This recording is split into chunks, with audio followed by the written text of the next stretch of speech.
하반신 마비 환자가 산속에서 갑자기 휠체어에서 벌떡 일어났다고요? 병원 관계자들이 제보받은 CCTV 영상을 보고 입을 다물지 못했습니다. 불과 3시간 전 남편에게 버림받은 채 산속에 홀로 남겨진 40대 여성. 6개월간 하반신 마비로 휠체어 신세를 지던 그녀가 남편의 차가 시야에서 사라지자마자 두 다리로 일어선 겁니다. 30년을 헌신적인 아내로 살아온 김순희 씨. 그녀의 남편 박민수는 아내를 인적 없는 산속에 유기한 뒤 내연녀와 샴페인을 터뜨리며 축배를 들었습니다. 드디어 저 짐짝 같은 것을 처리했어. 이제 땅 문서 넘기고 새 인생이야. 하지만 그들은 몰랐습니다. 김순희 씨가 6개월 전부터 걸을 수 있었다는 사실을, 매일 밤 남편 몰래 재활 훈련을 했다는 사실을, 그리고 그 모든 순간을 증거로 남겨왔다는 사실을. 남편이 집에 도착해 샴페인 잔을 들어올린 바로 그 순간 현관문이 열렸고 출동한 경찰이 그를 체포했습니다. 그리고 모두가 경악한 그 순간 죽은 줄 알았던 아내가 자기 두 다리로 걸어 들어오며 냉정하게 한마디를 던졌습니다. 그 한마디에 남편은 그 자리에서 무릎을 꿇었습니다. 대체 그날 밤 그 집안에는 무슨 일이 있었던 걸까요? 구독과 좋아요는 영상 제작에 큰 힘이 됩니다. 듣고 계신 곳을 댓글로 공유해주세요. 여보, 미안해. 당신 운명은 여기까지야. 그 사람의 마지막 말이 산바람보다 더 차갑게 귓가를 때렸습니다. 멀어지는 자동차의 붉은 미등을 보며 저는 입술을 깨물었습니다. 아니, 사실은 터져나오는 웃음을 참느라 입술을 깨물어야 했습니다. 저 인간은 꿈에도 몰랐을 겁니다. 제가 흘린 눈물이 공포가 아니라 이 순간만을 기다려온 희열의 눈물이었다는 것을요. 검은 세단이 완전히 시야에서 사라지자 저는 휠체어 손잡이를 꽉 쥐었습니다. 그리고 보란듯이 두 다리에 힘을 주어 벌떡 일어났습니다. 여보, 당신이 하나 착각한 게 있어. 내 운명은 이제부터 시작이라는 거. 산속에는 정적만이 감돌았습니다. 저 인간이 타고 떠난 검은색 세단은 이제 꼬리조차 보이지 않았습니다. 저는 천천히 숨을 들이마셨습니다.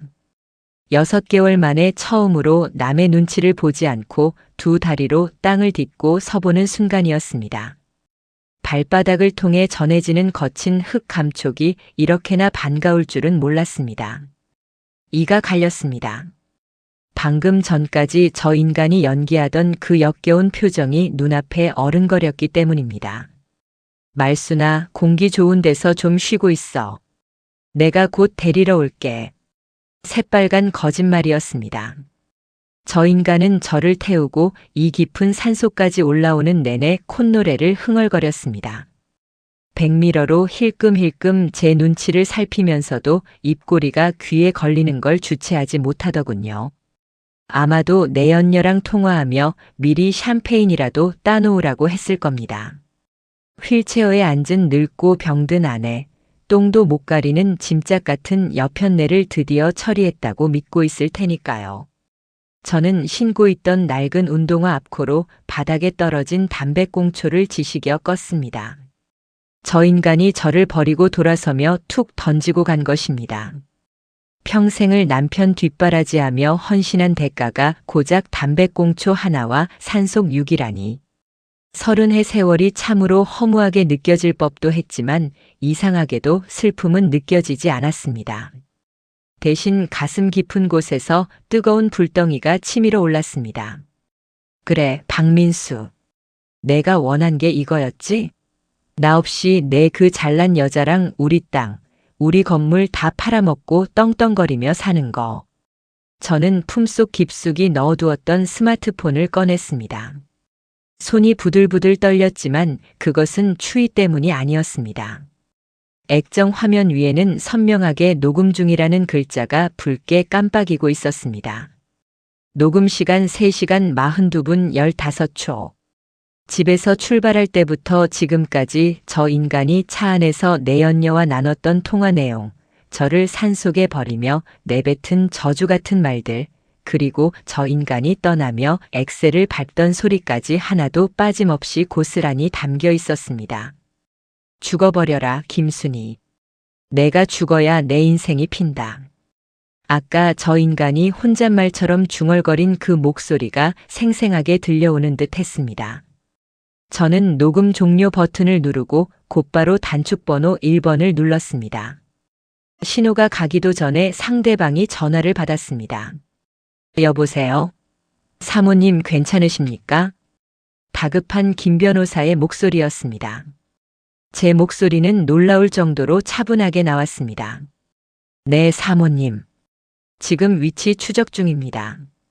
경찰이랑 같이 이동하고 있습니다. 혹시 남편분이 떠났습니까? 방금 갔어요. 아주 신이 나서 가더군요.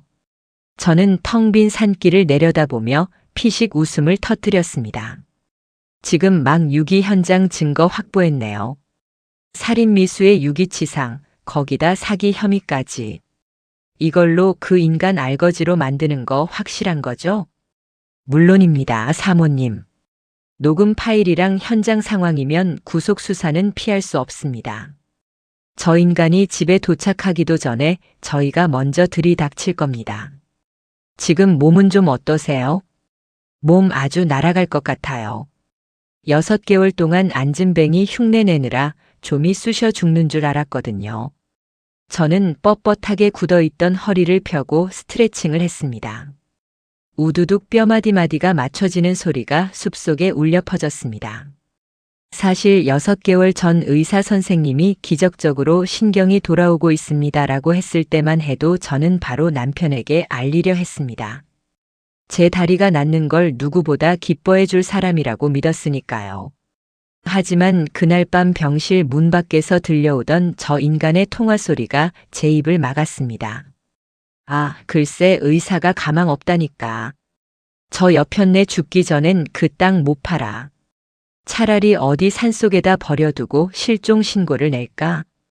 그때 제 심장이 덜컥 내려앉은 소리를 저 인간은 듣지 못했을 겁니다. 저는 그날 밤 베개에 얼굴을 묻고 피눈물을 흘리며 맹세했습니다. 제 다리로 보란 듯이 일어서서 저놈을 제 발 아래 무릎 꿇리겠노라고. 지난 6개월은 지옥 같았습니다. 멀쩡한 다리를 꼼짝도 하지 않고 저 인간이 가져다주는 밥을 먹고 내연녀가 와서 냄새난다며 구박하는 걸 듣고만 있어야 했습니다. 허벅지를 꼬집어가며 참았습니다. 당장이라도 벌떡 일어나 그녀의 머리채를 휘어잡고 싶었지만 완벽한 증거를 잡기 위해 저놈들이 방심하고 덫에 걸려들 때까지 죽은 듯이 엎드려 있었습니다. 그리고 오늘 드디어 저 인간이 제 발로 지옥문을 열고 들어간 것입니다. 사모님 10분 내로 도착합니다. 조금만 기다리세요. 서두를 거 없어요. 어차피 그 인간 집에 가서 샴페인 따려면 시간 좀 걸릴 테니까요. 전화를 끊고 저는 휠체어를 발로 걷어찼습니다. 와장창 휠체어가 비탈길 아래로 굴러떨어졌습니다. 그 처참하게 뒤틀린 고철 덩어리가 마치 박민수의 미래 같아 보였습니다. 찬 바람이 불어왔지만 춥지 않았습니다. 오히려 가슴이 뻥 뚫리는 듯 시원했습니다. 저는 주머니에서 립스틱을 꺼내 발랐습니다. 저 인간이 병수발 든다고 화장 같은 건 꿈도 못 꾸게 했었죠. 거울 속에 비친 제 얼굴은 창백했지만 눈빛만은 20대 시절 맨손으로 식당을 일구던 그때처럼 형형하게 살아있었습니다. 기다려라, 박민수. 내가 차려놓은 밥상 이제 내가 엎어주러 갈 테니까. 저 멀리서 경찰차 사이렌 소리가 희미하게 들려오기 시작했습니다. 참 묘합니다. 저 소리를 들으니 3년 전 그날이 떠오릅니다. 제 인생이 송두리째 곤두박질 치던 교통사고가 났던 그날 밤에도 저 소리가 귓가를 맴돌았었죠. 그때 저는 피투성이가 된 채 찌그러진 차 안에 갇혀 있었습니다. 희미해지는 의식 속에서 마지막으로 본 건 울부짖으며 제 이름을 부르던 남편 박민수의 얼굴이었습니다. 순이야, 안 돼. 죽으면 안 돼. 여보, 정신 차려. 그때 저 인간의 눈물은 진짜 같았습니다. 아니, 진짜라고 믿었습니다. 하반신 마비 판정을 받고 절망에 빠져 있을 때도 저 인간은 제 손을 꼭 잡고 말했었죠. 평생 내가 당신 다리가 되어줄게. 걱정하지 마. 주변 사람들은 그런 남편을 보며 생불이 났다고 요즘 세상에 저런 남자가 어디 있냐며 칭찬을 아끼지 않았습니다. 저는 그런 남편에게 짐이 된 것 같아 밤마다 이불을 뒤집어 쓰고 미안해서 울었습니다. 바보같이, 정말 바보같이 말입니다. 그 눈물이, 그 믿음이 얼마나 끔찍한 배신으로 돌아올지 그때는 상상조차 못했습니다. 정확히 6개월 전이었습니다. 재활병원에 입원해 있던 비 오는 날 밤이었습니다. 천둥 소리에 잠을 깼는데 이상하게 발끝이 간질간질했습니다. 3년 동안 아무런 감각도 없던 죽은 나무 토막 같았던 제 오른쪽 엄지발가락이었습니다. 설마 하는 마음에 힘을 줬습니다. 꿈틀 분명히 움직였습니다. 심장이 미친 듯이 뛰기 시작했습니다. 기적이 일어난 겁니다. 의사 선생님도 포기했던 신경이 다시 살아난 겁니다. 저는 너무 기뻐서 소리를 지르려다 입을 틀어막았습니다. 보호자 침대에서 쪽잠을 자고 있을 남편을 깨워서 놀라게 해주고 싶었습니다. 당신 고생 이제 끝났다고, 나 다시 걸을 수 있다고, 이 기쁜 소식을 제일 먼저 알려주고 싶었습니다. 하지만 보호자 침대는 비어 있었습니다. 저는 휠체어에 옮겨 탈 생각도 못하고 병실 바닥을 기어서 문을 살짝 열었습니다. 복도 끝 휴게실 쪽에서 희미한 불빛과 함께 남편의 목소리가 들렸습니다. 자기야, 나야. 낯선 목소리 톤이었습니다. 저에게는 한 번도 보여준 적 없는 꿀이 뚝뚝 떨어지는 목소리였습니다. 저는 차가운 병원 복도 바닥에 엎드린 채 숨을 죽이고 귀를 기울였습니다. 아, 그 옆였네. 걱정 마. 의사가 그러는데 평생 못 일어난대. 그냥 저대로 병원 신세지다가 죽는 거지 뭐. 귀를 의심했습니다. 잘못 들은 거라 믿고 싶었습니다. 하지만 이어지는 말은 제 심장을 칼로 난도질하는 것 같았습니다. 땅명의 이전? 아, 인감 도장만 찾으면 바로 넘길 거야. 그 옆편내가 꽁꽁 숨겨놔서 찾기가 쉽지 않네. 뭐 냄새난다고? 나도 역겨워 죽겠어. 똥 받아낼 때마다 구역질이 올라오는데 그 땅값 생각하면서 참는 거야. 우르릉. 창밖에서 천둥이 쳤지만 제 머릿속에서 울리는 천둥 소리가 더 컸습니다. 저는 입술을 깨물어 피가 터질 정도로 꽉 다물고 차가운 복도 바닥에 얼굴을 묻었습니다. 온몸이 사시나무 떨리듯 떨렸습니다. 발가락에 돌아온 감각이 원망스러울 정도였습니다. 차라리 몰랐으면 그냥 남편을 믿고 죽었으면 덜 비참했을까요? 아니요, 그날 밤 저는 병원 복도에서 지옥을 봤습니다. 제가 믿었던 천사가 사실은 제 재산을 노리고 껍데기만 쓰고 있던 악마였다는 것을 똑똑히 보았습니다. 그날 이후 저는 다시 연기를 시작했습니다. 돌아온 감각을 숨기고 철저히 무력한 환자 행세를 했습니다. 저 인간이 병실에 와서 제 다리를 주무를 때마다 소름이 돋았지만 아무렇지 않은 척 멍한 눈으로 천장만 바라봤습니다. 퇴원 후 집으로 내연녀를 끌어들여 안방에서 뒹굴 때도 저는 거실 구석 휠체어에 앉아 들리지 않는 척 보이지 않는 척 침을 흘리며 바보 흉내를 냈습니다. 조금만 참자, 김순희. 지금 일어나면 개죽음이다. 완벽하게 저놈이 빠져나갈 구멍이 없을 때까지 참아야 한다. 매일 밤 허벅지에 바늘을 꽂아가며 참았습니다. 살이 찢어지는 고통보다 저놈들의 웃음소리를 듣는 고통이 더 컸습니다. 그리고 오늘 드디어 그 인내의 끝이 보인 것입니다. 경찰차에서 내린 김 변호사가 헐레벌떡 뛰어왔습니다.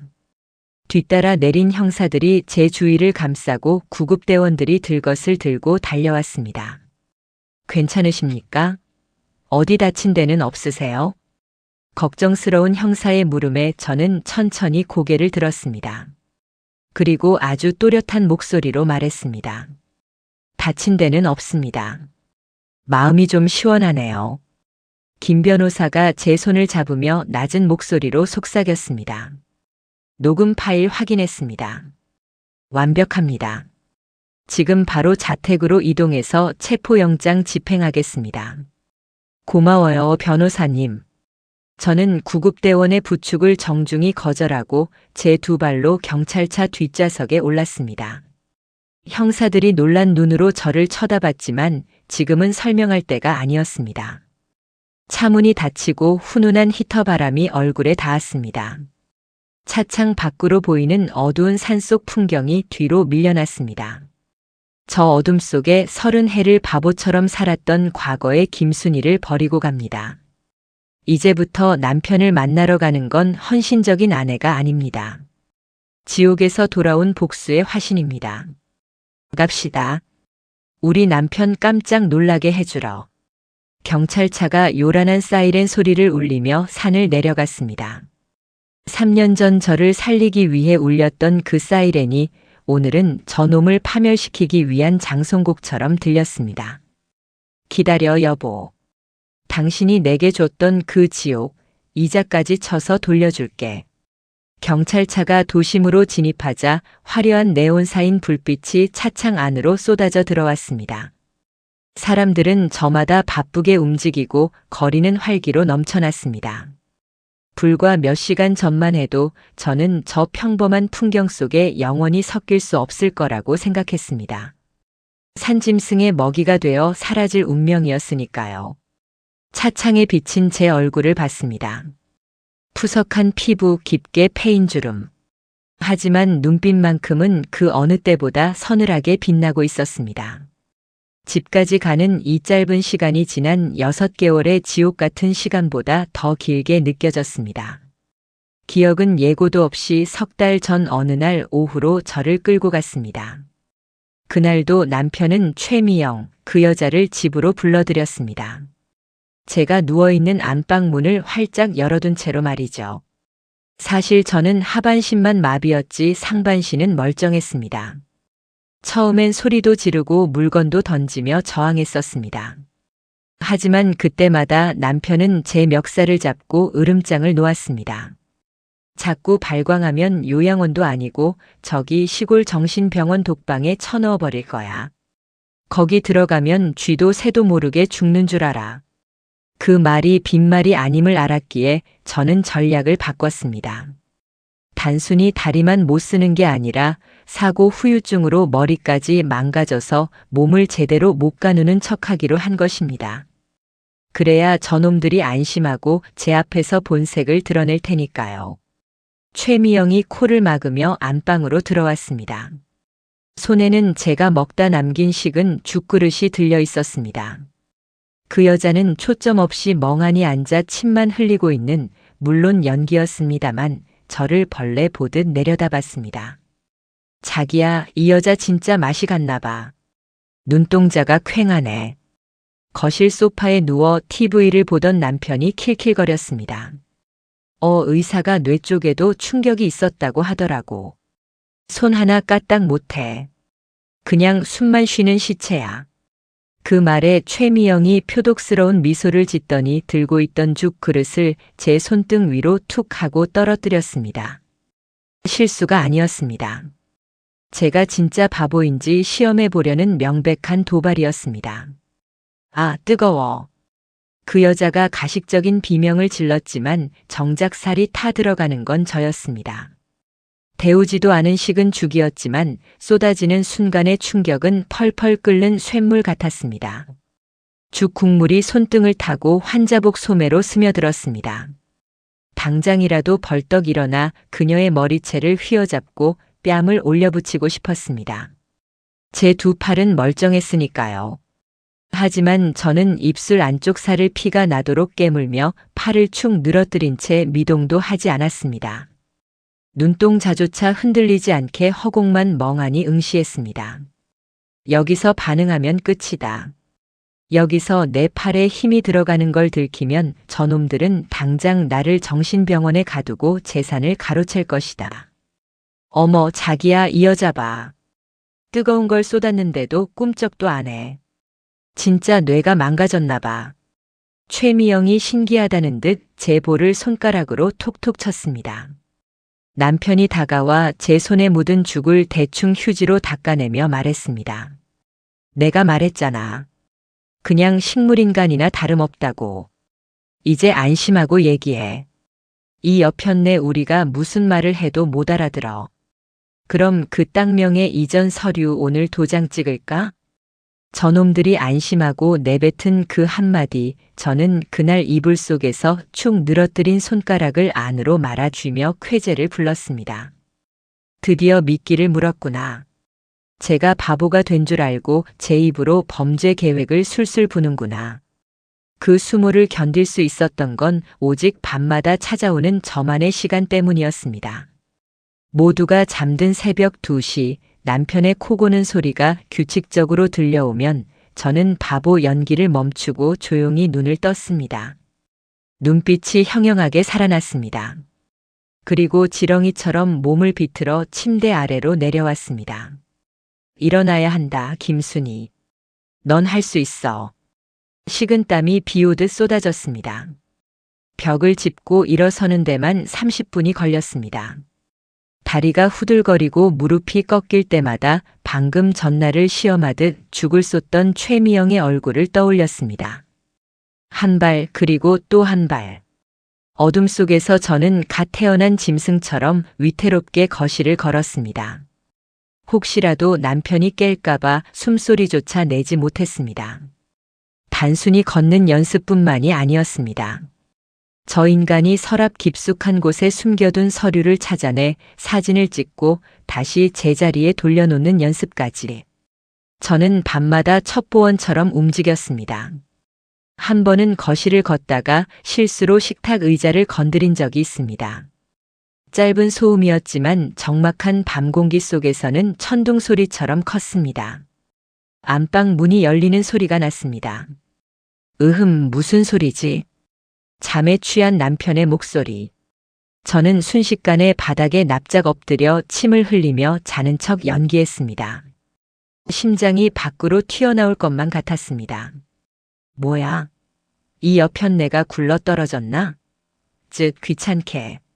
남편은 저를 발로 툭툭 건드려 보고는 다시 침대로 들어올려 던지듯 눕히고 방으로 들어갔습니다. 제 몸이 짐짝처럼 던져지는 굴욕. 하지만 저는 속으로 웃었습니다. 그래, 계속 그렇게 방심해라. 저놈이 저를 무시할수록 제 칼날은 더 날카로워지니까. 그렇게 6개월 저는 낮에는 식물인간으로 밤에는 복수의 화신으로 살았습니다. 그리고 오늘 드디어 그 인내의 끝을 보러 갑니다. 사모님 다 왔습니다. 김 변호사의 목소리에 퍼뜩 정신이 들었습니다. 어느새 경찰차는 우리 아파트 단지 안으로 들어와 있었습니다. 저기 불 켜진 집 보이십니까?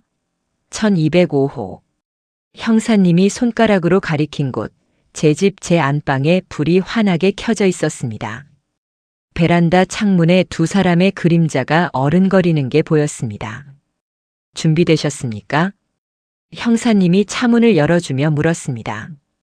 저는 깊게 심호흡을 한 번 하고 당당하게 차에서 내렸습니다. 네, 아주 오래전부터 준비했습니다. 똑딱 똑딱. 제 2 다리가 아스팔트 바닥을 힘차게 디뎠습니다. 엘리베이터 숫자가 1층을 향해 내려오고 있었습니다. 거울 속에 비친 제 모습이 낯설면서도 반가웠습니다. 죽을 뒤집어 쓰고 멍하니 앉아있던 김순희는 없습니다. 꼿꼿하게 허리를 세운 심판자 김순희만이 있을 뿐입니다. 올라가시죠. 12층 버튼을 누르는 제 손가락에 잔뜩 힘이 들어갔습니다. 기다려라, 박민수, 최미영. 진짜 주인이 돌아왔다. 경쾌한 디지털 도어락 소리가 복도의 정적을 깼습니다. 이 소리가 저 안에 2사람에게는 사형 선고를 알리는 종소리가 될 것입니다. 저는 숨을 죽인 채 문고리를 천천히 돌렸습니다. 철컥. 문이 열리자마자 익숙하면서도 역겨운 냄새가 훅 끼쳐왔습니다. 달달한 샴페인 향, 그리고 기름진 배달 음식 냄새. 현관에는 낯선 여자 구두가 제 슬리퍼를 밀어내고 떡하니 자리를 차지하고 있었습니다. 빨간색 하이힐. 석 달 전 제 손등에 뜨거운 죽을 쏟았던 그날 최미영이 신고 왔던 바로 그 구두였습니다. 거실 쪽에서 왁자지껄한 웃음소리가 들려왔습니다. 자기야 건배. 아, 속이 다 시원하다. 그 냄새나는 짐짝 치우니까 집이 이렇게 넓어 보이네. 으하, 그러니까 진작 버렸어야 했는데. 아이고, 내 팔자야. 이제야 좀 편해. 야, 근데 그 여편 내 산속에서 얼어 죽으면 어쩌지? 어머, 죽으면 더 좋지. 실종 신고하고 5년 지나면 사망 처리돼서 보험금까지 싹 다 자기 거잖아. 완전 대박. 우리 미영이 똑똑한 것 봐라. 그래, 죽어라. 제발 죽어라, 김순희. 쨍. 하고 잔 부딪히는 소리가 맑게 울렸습니다. 제 죽음을 안주 삼아 축배를 드는 저놈들의 꼴을 보니 오히려 차분해졌습니다. 피가 거꾸로 솟는다는 말이 무슨 뜻인지 알 것 같았지만 저는 입꼬리를 비릿하게 말아 올렸습니다. 뒤에 있던 김 변호사와 형사들이 진입하려는 것을 손짓으로 제지했습니다. 아직은 아닙니다. 저들의 파티를 제 손으로 직접 박살내는 게 먼저입니다. 저는 현관에 벗어둔 제 낡은 운동화를 내려다봤습니다. 그리고 석 달 전 저 인간이 기어이 제 인감도장을 찾으려 혈안이 되었던 그날 밤을 떠올렸습니다. 그날은 유난히 달이 밝은 밤이었습니다. 저 인간은 제가 잠들었다고 확신했는지 안방 장롱을 미친 듯이 뒤지고 있었습니다. 어디다 처박아 둔 거야? 분명히 이 장롱 안에 있었는데. 저 인간은 옷가지들을 바닥에 내동댕이 치며 짜증을 부렸습니다. 저는 이불을 머리끝까지 뒤집어 쓴 채 가늘게 뜬 눈으로 저 인간의 등을 노려보고 있었습니다. 제 손은 이불 밑에 숨겨둔 스마트폰을 꽉 쥐고 있었습니다. 동영상 녹화 버튼을 누른 채 말이죠. 저 인간은 장롱을 다 뒤져도 도장이 나오지 않자 이번에는 제가 누워있는 침대로 다가왔습니다. 순간 심장이 덜컥 내려앉았습니다. 설마 몸수색이라도 하려는 건가? 저는 코를 골며 깊은 잠에 빠진 척 연기했습니다. 저 인간의 거친 숨소리가 얼굴 위로 느껴졌습니다. 저 인간은 제 이불 밑으로 손을 쑥 집어넣었습니다. 아차 싶었습니다. 스마트폰이 들킬 위기였습니다. 하지만 하늘이 도왔는지 저 인간의 손은 스마트폰을 비껴나 이불 틈새를 더듬었습니다. 아우, 냄새. 진짜 씻기지도 않았더니 쉰내가 진동을 하네. 저 인간은 코를 막으며 질색하더니 이내 포기하고 돌아섰습니다. 그리곤 거실 소파에 털썩 주저앉았습니다. 아, 짜증나. 내일 미영이한테 도장 가져오겠다고 큰 소리 쳤는데. 저 인간은 신경질적으로 소파 위에 있던 방석을 집어 던지려다 멈칫했습니다. 그리곤 그 방석을 깔고 앉으며 TV를 켰습니다. 저는 이불 속에서 킬킬 새어나오는 웃음을 참느라 허벅지를 꼬집어야 했습니다. 멍청한 놈. 내가 지금 깔고 앉아 뭉개고 있는 그 방석, 그 손뭉치 한가운데에 내가 인감도장을 꿰매 넣어놨다, 이 멍청아. 등잔 밑이 어둡다더니 제 엉덩이 밑에 깔린 수십억짜리 땅 문서를 못 찾고 온 집안을 뒤집어 엎는 꼴이라니. 다음 날 아침 최미영이 찾아와 도장 찾았어? 라고 물었을 때 남편이 쩔쩔매며 했던 대답이 압권이었습니다. 아니, 이 여편 내가 정신이 오락가락하면서도 도장은 귀신같이 숨겼나 봐. 아무리 찾아도 없어. 아유, 답답해. 자기가 제대로 안 찾은 거 아니야? 비켜봐. 내가 찾아볼게. 최미영까지 합세해온 집안을 쥐잡듯이 뒤졌지만 거실 소파 위 낡은 방석은 거들떠보지도 않았습니다. 너무 낡고 더러워서 저놈들이 앉을 때마다 발로 툭툭 차던 그 방석 말입니다. 저는 휠체어에 앉아 침을 질질 흘리는 척하며 속으로 쾌재를 불렀습니다. 찾아봐라. 평생을 찾아도 못 찾을 거다. 내 놈들 탐욕이 내 눈을 가렸으니 보일 리가 없지. 그날 확보한 동영상 속에는 저 인간이 이 도장만 찾으면 바로 명예 넘기고 이혼 도장 찍어버려야지라고 중얼거리는 음성과 모습이 고스란히 담겨 있었습니다. 재산 강취 미수의 결정적인 증거였죠. 회상은 짧았습니다. 다시 현실. 거실에서는 여전히 저놈들의 히덕거리는 소리가 들려왔습니다. 자기야, 근데 진짜 괜찮을까? 나중에 경찰이 수사하면. 걱정 말라니까. 내가 알리바이 다 만들어놨어. CCTV 없는 국도로만 다녔고 폰도 껐었어. 완벽 범죄라고. 완벽 범죄. 저는 코웃음을 쳤습니다. 내가 말한 그 완벽한 계획의 유일한 구멍이 지금 제 발로 걸어 들어오고 있다는 걸 넌 상상도 못하겠지. 저는 똑딱똑딱 구두 소리를 일부러 크게 내며 거실로 걸어 들어갔습니다. 제 발소리가 들리자 거실의 웃음소리가 뚝 끊겼습니다. 누구세요? 남편의 목소리가 떨려왔습니다. 도어락 소리는 못 들었어도 집안에 울리는 낯선 구두 소리는 들은 모양입니다. 저는 대답 대신 거실 입구의 조명 스위치를 탁 켰습니다. 환한 불빛이 거실을 가득 채웠습니다. 소파에는 남편과 최미영이 엉겨붙어 앉아 있었고 테이블 위에는 샴페인과 치킨 뼈다귀가 어지럽게 널려 있었습니다. 두 사람의 시선이 동시에 저에게 꽂혔습니다. 정적. 숨막히는 1초의 정적이 흘렀습니다. 남편의 눈이 튀어나올 듯 커졌습니다. 입을 떡 벌린 채 아무 말도 하지 못하고 뻐끔거렸습니다. 최미영은 들고 있던 샴페인 잔을 바닥에 떨어뜨렸습니다. 쨍랑. 유리잔 깨지는 소리가 비명처럼 울려 퍼졌습니다. 귀신. 남편이 하얗게 질린 얼굴로 뒷걸음질 쳤습니다. 그도 그럴 것이 불과 3시간 전에 산속에 버리고 온 하반신 마비의 치매까지 걸렸다던 아내가 지금 눈앞에서 멀쩡히 두 발로 서서 그것도 형형한 눈빛으로 자신을 노려보고 있으니까요. 저는 천천히, 아주 천천히 저들에게 다가갔습니다. 한 걸음 뗄 때마다 남편은 소파 뒤로 몸을 구겨 넣으며 비명을 질렀습니다. 오지 마. 저리 가. 귀신이야. 살려줘. 저는 피식 웃으며 식탁 의자를 끌어당겨 앉았습니다. 그리고 저놈들이 먹다 남은 치킨 다리 하나를 집어들고 요리조리 뜯어봤습니다. 귀신? 귀신이라. 제 목소리가 들리자 최미영이 비명을 질렀습니다. 끼야, 말도 하잖아. 오빠, 이거 어떻게 된 거야? 시체라며 말도 못한다며. 저는 치킨 다리를 테이블 위에 툭 던지고 저들을 향해 고개를 돌렸습니다. 왜 내가 죽어서 돌아오길 바랐어? 아쉽게 됐네. 지옥 입구까지 갔다가 너희들 데려가려고 다시 돌아왔거든. 말순아. 너 다리가. 남편이 손가락질하며 더듬거렸습니다. 내 다리가 뭐? 이거?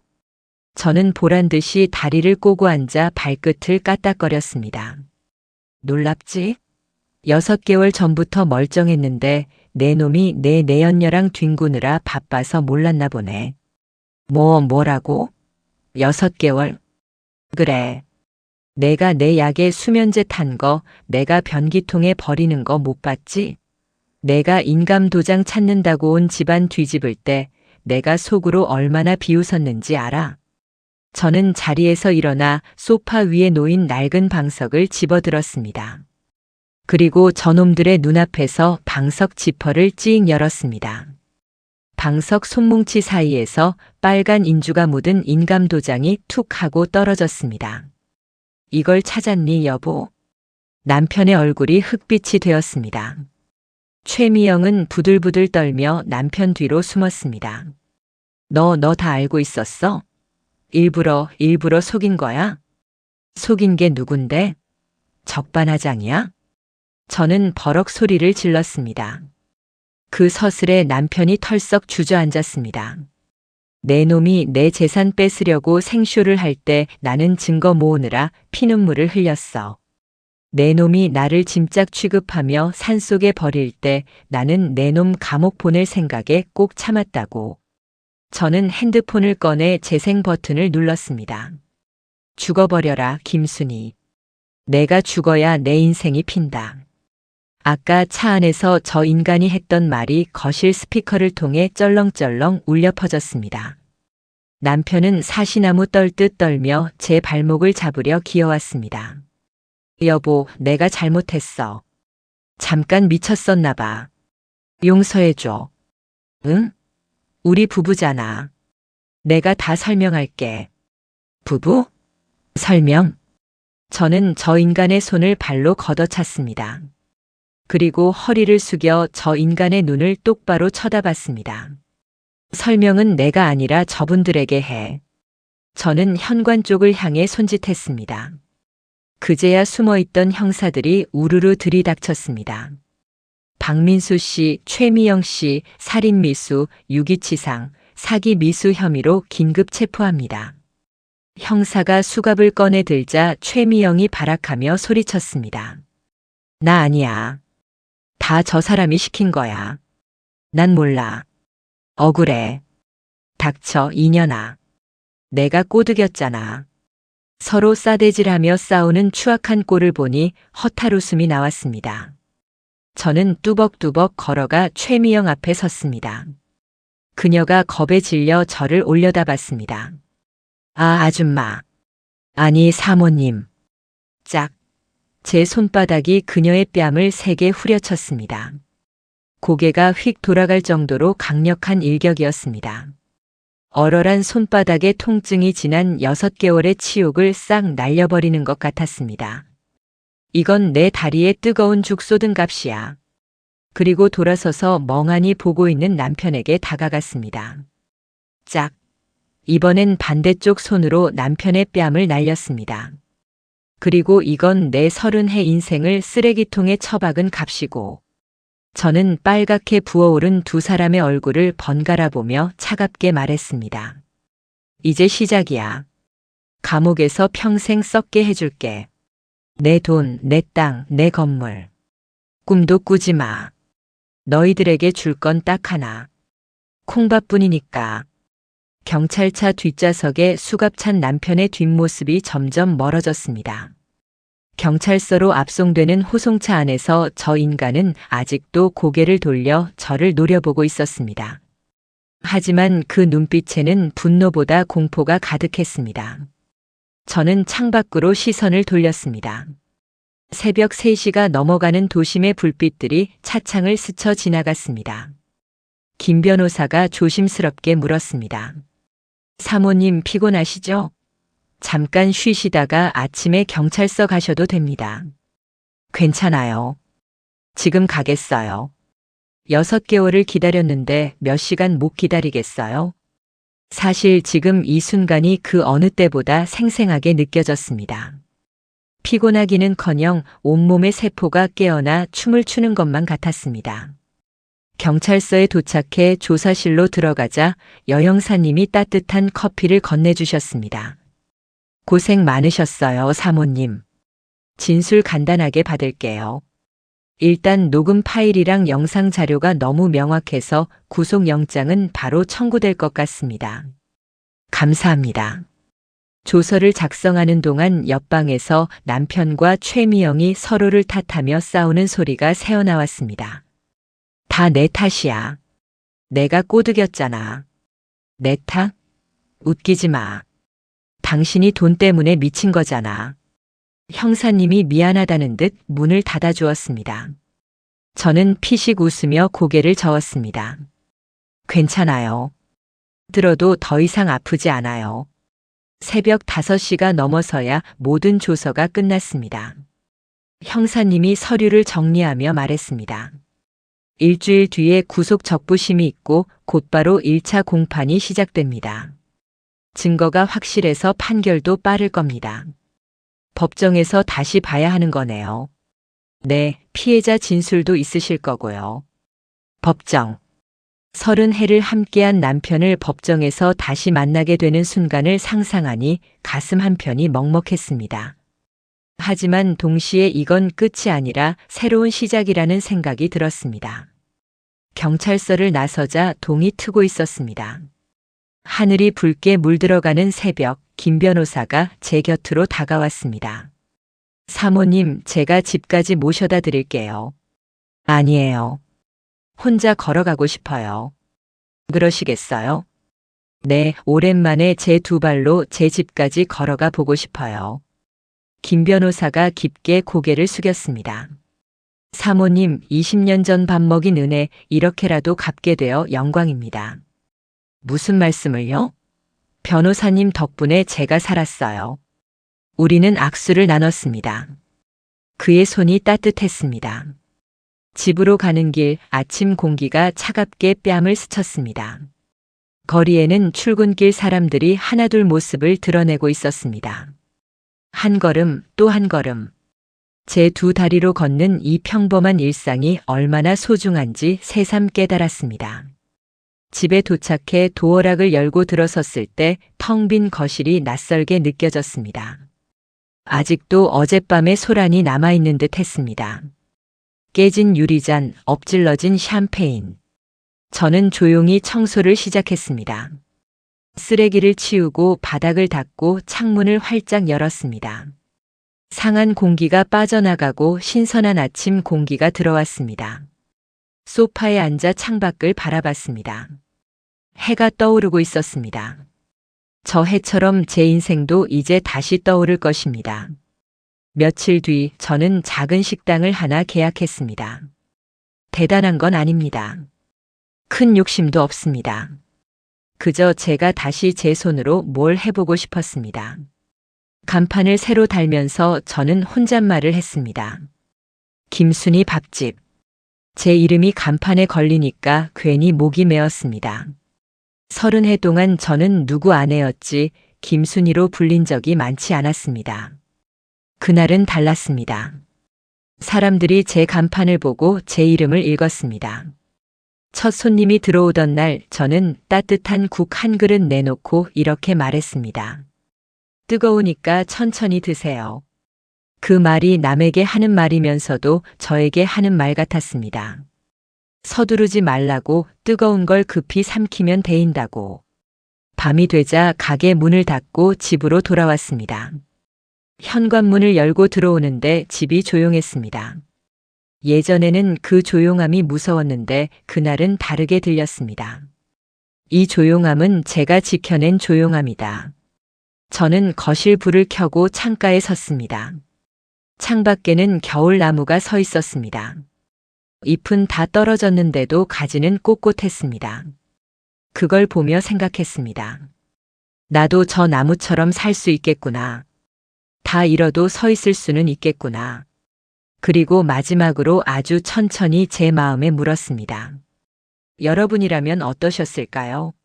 30해를 함께 산 사람이 제 죽음을 축배로 삼는 걸 봤다면 그때도 가족이라는 말로 참을 수 있었을까요? 저는 대답 대신 제 두 다리를 한 번 더 꼭 눌러뒀습니다. 이제 제 인생은 누구 차 뒤에 실려가는 인생이 아닙니다. 제가 걸어가는 방향이 제 운명입니다.